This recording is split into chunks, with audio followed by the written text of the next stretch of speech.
Okay, so I have been experimenting as well, and I thought I had this great idea where actually my buddy David suggested, we both kind of were thinking about it, but we wanted to circulate the hot water in the tub, and that way see if we could get the water to be even hotter without setting off the safety feature of the Joolca. But as it may be, the Joolca has a hot water, I guess, temperature sensor in it, or some sort of safety mechanism that can actually sense the water temperature going into it. So if it's already still hot water, it seems like that it's going to shut itself down, and I've been noticing that as well. So what I did, just to confirm, is that over here is that I put it into this hot water.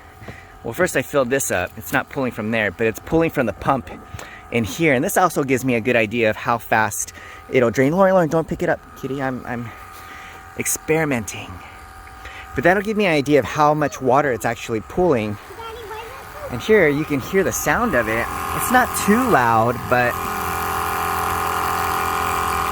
that's it sounds like a little kind of like a quiet generator, if you will. But basically I'm pulling in from there the cold water into there. It's cold water, so it's not